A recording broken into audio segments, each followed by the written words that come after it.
Today I'm just doing a more detailed video on the wiring of glow gauges.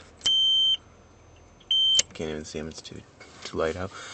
But anyways, I'm not gonna take apart everything to show you, but just enough to get the basics down, because I don't feel like taking off everything and then putting it back together. But anyways, when you get your glow kit, it comes with this transformer. It just transforms the 12 volts into whatever the gauges take. I'm not even sure what it is.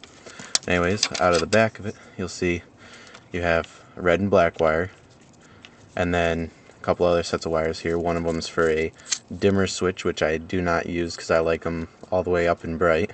So I just have that set to the brightness I like and taped up, because there's some connections back here that show if you don't tape it and they can short out. So I have it taped up.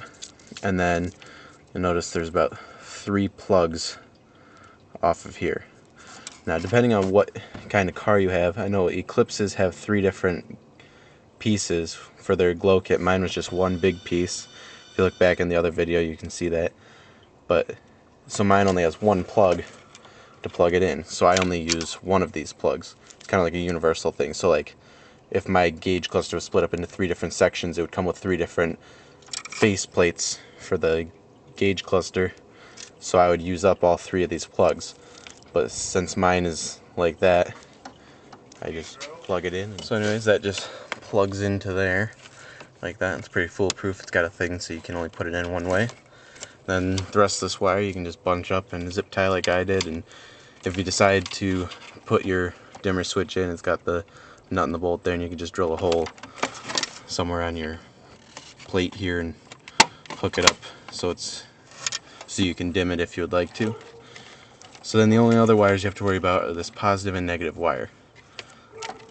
There's a couple of ways you could do this. The way I did it is I have a dimmer right here for the parking lights, and so when I turn the parking lights on, these 2 wires here get power, and the black one is negative, the blue one is positive, and then the pink one is the power coming out. So like when you dim it, this goes down, drops the voltage, you know, but the blue one is constant 12 volts, and same with the negative. So that's how I hooked mine up. Another way you can do it is take apart your steering column here and find the plug on the back of your turn signal and light thing, so that then you can take your multimeter and hook up to the wires back there and figure out which one is your parking light and tap into that wire. So you can see those wires going up down there. So that's another way you can do it. I did that spliced into here, negative, positive. And you could do it other ways too if you wanted it hooked up with something else, you know, a regular switch or your headlights. I just hooked it up with the parking lights. And I'm sure you could find the wires on the back of the gauge cluster where that plug is. When you take out the whole cluster, you could probably find the wires in there that are your parking light and hook it up in there.